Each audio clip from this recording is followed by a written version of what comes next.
The Philippines being a tropical country means it is a hotspot for biodiversity, which is certainly the case for its freshwater fish as well. We'll be diving into the top 5 freshwater fish in the Philippines that you can find at your local pet store and can keep as well. First off is the neon goby. Although there are many other gobies locally found in the Philippines, none are as iconic as the neon goby, a tiny yet vibrant and colorful fish found commonly in streams.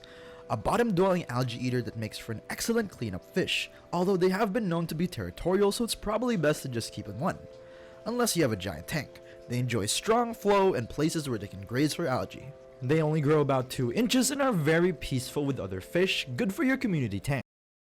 Next up is the archer fish, a rather famous fish named for its ability to spit water projectiles like an archer with an arrow.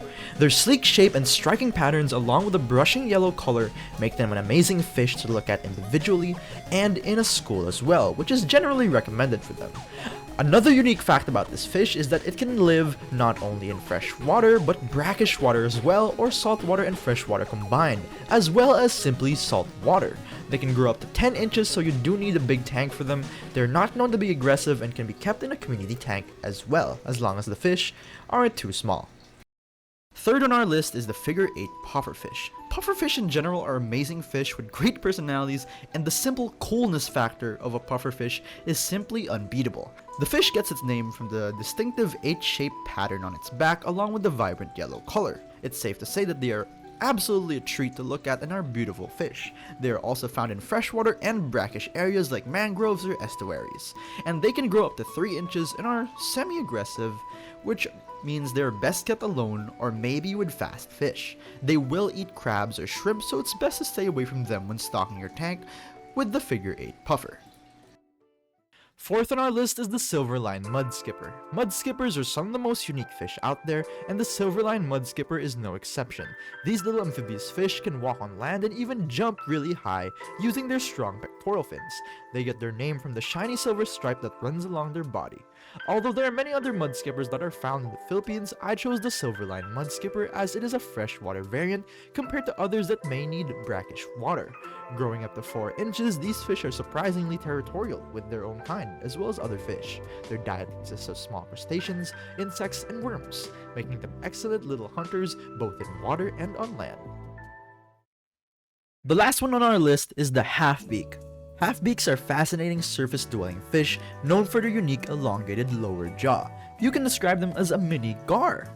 These sleek swimmers are always near the water's surface, darting around with quick, sudden movements.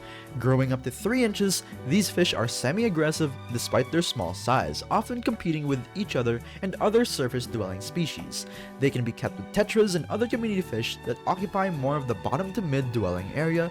Stay away from the top-heavy fish as they may compete for food and space, but overall, these cool-looking fish are great additions to community tanks and your tank in general. A bonus on our list is the Philippine spiny eel. Despite its name, this fish isn't a true eel. It belongs to the spiny eel family, known for their elongated bodies and distinctive snout-like mouths that I personally find really cute. The Philippine spiny eel is a freshwater species that you can often find burying in sandy substrate, a cool behavior that incentivizes you to using sand or any other grainy substrate for your tanks. Growing up to 8 inches, while they may look like predators, they're actually quite peaceful and can even be kept with other non-aggressive fish, such as in my tank where I keep a small one with corydoras and tetras. When they grow bigger, it might be possible for them to try eating smaller fish, so I wouldn't recommend big ones with small tetras, so just be careful with what you stock. Their patterns may seem like you're keeping a snake, which is why they're so cool to look at. Their unique shaped body is just so fun to watch as it darts around and squiggles around. As someone that owns one, I definitely recommend it for your tanks. Super cool! Thank you so much for watching, and I hope you consider subscribing and liking the video, and tell me down below which fish would you consider keeping.